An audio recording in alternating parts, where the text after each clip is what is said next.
لیکن دیکھیں یہاں بتانا یہ ہے کہ ماں کی دعاؤں کا عالم کیا ہے. بولیے. انہوں نے کہا کہ روز میں تمہیں یہاں پڑھا دوں گا لیکن شرط یہ ہے کہ کسی کو بتانا نہیں. کیا کہا؟ بتانا نہیں. آپ روز جاتے پڑھتے کام پر سے فارغ ہونے کے بعد غریبی کا دور مزدوری بھی کرتے تھے. روز کام پر جاتے فارغ ہوتے فوراً سمندر کے کنارے جاتے کہ علم دین سیکھنا. علم دین سیکھنا ہے. دل میں یہ جذبہ ارادہ تھا. روز جاتے. ایک روز گھر آیا. میں نے کہا بیٹا روز تو گھر لیٹ سے آتا ہے تاخیر سے آتا ہے بات کیا ہے؟ پوچھا کسی نے. ماں نے. اگر یاد رکھے آج معاشرے میں ماں کا بلائیں بیٹا نہیں آتا. ماں کے پاس زور سے بولنا یہ بھی گناہ. قرآن نے منع کیا ہے. ماں کو ڈانٹنا جس نے 9 ماہ پیٹ میں رکھا ہے, جس نے آپ کو بولنا سکھایا ہے, جس نے آپ کو انگلی پکڑ کے چلانا سکھایا ہے. حضرت مخدوم ماہی کی ماں ہے. کہا بیٹا روز لیٹ سے آتے کیوں ہو؟ آج کو لڑکا لیٹ سے آیا ماں پوچھ دے تو کو ڈانٹ دے. سورہ مخدوم ماہی ہے. بتاتے ماں میں علم دین سیکھنے کے لیے جاتا ہوں. کہنے کے بعد زارو خطاب ہونے لگے. ماں نے کہا بیٹا روتے کیوں ہو؟ بس پڑھتے امی جان میں اس لیے رو رہا کہ جو مجھے پڑھانے آتے تھے انہوں نے مجھ سے وعدہ کیا تھا کسی کو بتا دو گے تو پڑھانے نہیں آؤں گا. زارو خطاب ہو رہے ہیں. حضرت مخدوم ماہی ہے.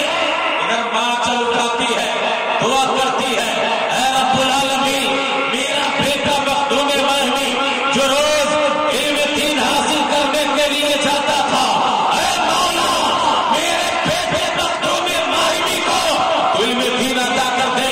حضرت مخدوم ماہی فرماتے ہیں روز پہلے میں جاتا تھا, آج وہ بزرگ پہلے آئے ہوئے ہیں, وہ نبی پہلے آئے ہیں.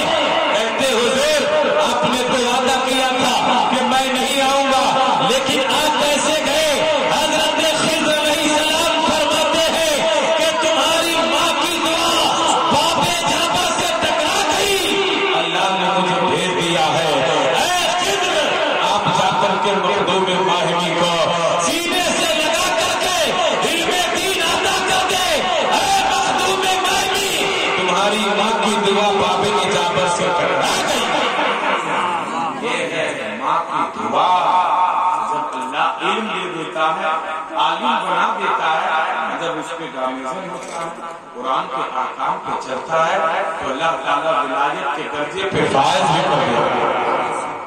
حلال حرام میں جب تمیز کرتا ہے, نماز پڑھتا ہے, قرآن پڑھتا ہے, تسبیح پڑھتا ہے, اللہ تعالیٰ ولی بھی بنا دیتا ہے. تو علماء آپ کے یہاں آئے ہیں اس محلے میں عالم دین جہاں چلے جاتے ہیں وہاں سے اللہ تعالیٰ بلاؤں کو دور کر دیتا ہے. تو آپ کے محلے میں رحمت نور کی بارش ہو رہی ہے, نبی کے نعت پڑھتے ہیں لوگ, حدیث مبارکہ پڑھتے ہیں. حضرت ملا عبد الحکیم میر سیال کوٹوی علیہ الرحمہ جب سیال کوٹ میں مطالعہ کرتے ہیں, اور یہ حضرت مجدد الفسانی علامہ عبدالحق محدث دہلوی نے لکھا ہے. عالمگیر کا زمانہ تھا کہ علماء نے لاسٹ بات سنیے, کہہ دے سبحان اللہ. میں کہیں جاتا ہوں تو لوگ مجھے 2 گھنٹہ مجھ سے تقریر کرواتے ہیں, بات کو سنتے ہیں. تو میں عرض کر رہا تھا ملا میر عبد الحکیم سیال کوٹوی جب آپ مطالعے کے لیے بیٹھتے تو عالمگیر بادشاہ آپ کے قدموں کے نیچے رغبے بادام بھیجتے تھے. بادام کا تیل کہتے کہ اس میں پاؤں رکھ کر کے آپ مطالعہ کریں, کتاب پڑھیں. 1 ہفتہ ہو جاتا تو عالمگیر بادشاہ اس تیل کو منگوا لیتے, دسترخوان پہ رکھ دیتے. بیٹا سے کہتے بیٹا اس تیل کو کھاؤ کیونکہ اس میں کسی اور کا قدم نہیں, نائب رسول کا قدم پڑا ہے. اگر یہ پی لو گے تو دنیا کی کوئی بیماری تمہارے جسم میں آ نہیں سکتی.